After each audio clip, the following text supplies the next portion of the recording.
정준영과 승리 등이 포함된 연예인 카카오톡 대화방에 대한 경찰 수사는 주말에도 이어질 전망입니다. 이런 가운데 정준영 씨가 경찰에 휴대전화를 제출하기에 앞서서 초기화한 사실이 드러났습니다. 현장에 나가 있는 취재기자 연결해서 자세한 내용 알아보겠습니다. 김태민 기자. 네, 서울지방경찰청입니다. 네, 어제 정 씨가 구속 후 첫 조사를 받았습니다. 그 내용부터 정리해 볼까요? 네, 경찰은 유치장에 구속 수감 중인 가수 정준영 씨를 이곳으로 데려와 조사를 벌였습니다. 정 씨는 불법 성관계 영상을 촬영하고 이른바 정준영 승리 카카오톡 대화방에 유포한 혐의를 받고 있습니다. 앞서 경찰 조사와 법원 영장실질심사에서 자신의 모든 혐의를 인정하고 피해자들에게 사죄한다는 뜻을 밝혀왔는데요. 이른바 황금폰으로 알려진 기기를 포함해 자신의 휴대전화 석 대를 경찰에 이미 제출하기도 했습니다. 그런데 경찰의 분석 결과 이 석 대 가운데 한 대는 기존 데이터가 모두 지워진 상태에서 제출된 것으로 전해졌습니다. 겉으로는 모든 혐의를 인정한다고 말하고 정작 핵심 증거는 숨기려 한 정황이 포착된 건데요. 법원이 정 씨에 대한 구속영장을 발부한 주요 이유 가운데 하나도 이런 증거인멸의 우려가 인정됐기 때문입니다.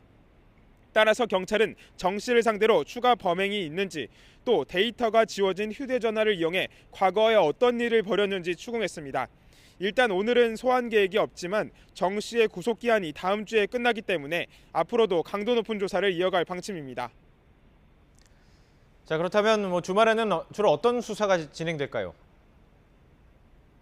네, 버닝썬 사태에서 시작한 경찰의 수사는 불법 성관계 영상 유포, 마약, 해외 원정까지 풀어야 할 내용이 많습니다. 그중에서 대표적인 게 바로 경찰 유착인데요.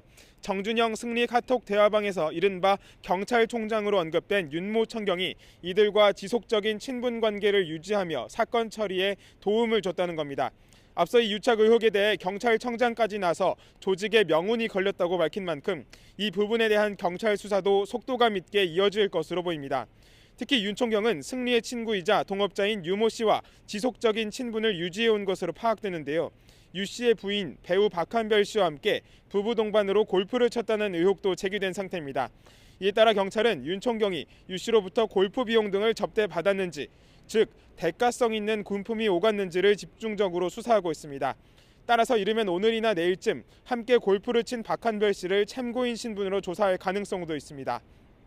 이 밖에도 이번 사건에 연루된 다른 참고인들도 비공개로 잇따라 소환해 여러 의혹을 확인할 것으로 보입니다. 지금까지 서울지방경찰청에서 YTN 김태민입니다.